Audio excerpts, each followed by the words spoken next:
నిజమే సీత, నీ ప్రేమ కోసం నా ప్రాణాలైనా ఇచ్చేయాలి వీక్నెస్ నాకు ఉండబట్టే మీ అమ్మగారు నన్ను ఫుట్బాల్, వాలీబాల్, బేస్బాల్, బాస్కెట్బాల్ ఇత్యాది బంతి ఆటలన్నీ ఆడేస్తున్నారు.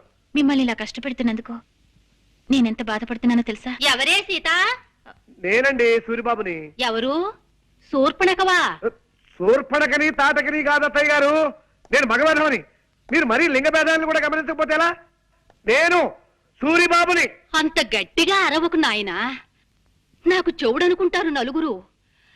ఏమిటో అన్ని మాయరోగాలు ఒకేసారి ముసురుకున్నాయి. చూపు మందగించింది, వినికిడి సన్నబడింది. మీ ఒంట ఎలా ఉంది ఇప్పుడు? నీలో నువ్వు గొణుకోకు నాయనా, కాస్త వినబడేలా మాట్లాడు. మీ ఒంట్లో ఎలా ఉంది ఇప్పుడు? అంత గట్టిగా అరవకు నాయనా, నాకు చెవుడనుకుంటారు నలుగురు. పొరపాటున ఏదో పలకరించాలి కదా అని తొందరపడ్డాను, అనుభవిస్తున్నాను. అలా బాధపడితే ఎలా బాబు?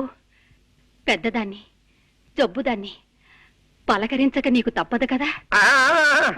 ఈ మాట మాత్రం బాగా వినిపించింది. మా పెద్దదాని సంబంధం గురించి ఏం ఆలోచించావు బాబు? నా వాయిస్ ఎలా మార్చమంటారు? మామూలుగా లైటా, మీడియమా, స్ట్రాంగా? ఎలాగోలా ఆ శుభవార్త ముందు మా అమ్మకు చెప్పండి. మీ పెద్దమ్మాయి సావిత్రికి ఓ మంచి సంబంధం చూశారు అత్తయ్య గారు. నిన్న సాయంత్రం మీ సావిత్రి పిండి ఏమిటి బాబు? పిండి మరకెళ్ళింది కదా, అక్కడే పెళ్లి చూపులు కూడా జరిపించేశాను. పెళ్లి కొడుకు ఎవరో కాదు, పిండి మర ఓనరే. పిల్ల మాకు నచ్చింది, కట్నకారుకులేవి అక్కర్లేదు, త్వరలోనే ముహూర్తం పెట్టించేసేయండి అన్నారు. ఏమైనా అర్థమైందా? ఈ మాట చెప్పడానికే ఇలా కాళ్ళు చేతులు ఊపుతూ హైరాణ పడాలా బాబు? మామూలుగా చెప్పొచ్చు కదా. నీ చెప్పలే? చల్లటి మాట చెప్పావు నాయన. నీ దయ వల్ల నా బిడ్డ ఓ ఇంటిదైతే రోజూ నీ పేరు చెప్పి దీపం పెట్టుకుంటుంది. అత్తయ్య గారు, ఇంకో చిన్న మాట. ఆ ముహూర్తానికే నేను కూడా సీతమెళ్ళ 3 ముళ్ళు వేసేస్తే పనిలో పని, ఖర్చులో ఖర్చు కలిసి వస్తుంది కదా. ఏమంటారు? ఏమ్మా? అవునమ్మా, ఆయన చెప్పింది సబబుగానే ఉంది. అటు చూడమ్మా, నీ పెద్ద తమ్ముడు రంగని చూడు.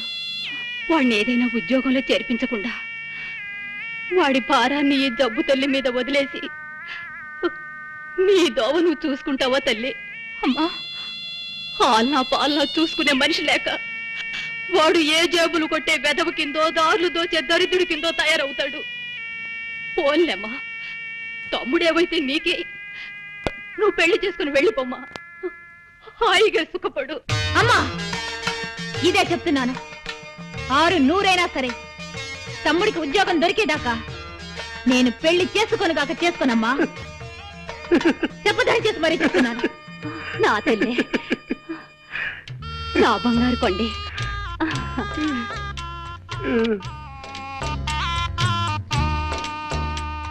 ఏమండి ప్లీజ్? అర్థమైంది సీత, మీ తమ్ముడికి ఒక ఉద్యోగం చూసి పెట్టాలి, అంతే కదా. చూస్తాను, చస్తానా? మొన్నటిదాకా పెళ్లి కొడుకులు కన్నా విధాల చేతులు పట్టుకున్నాను, ఇవాళ నుంచి ఉద్యోగాలు ఇచ్చే కుక్కల కాళ్ళు పట్టుకుంటాను. తప్పుతుందా?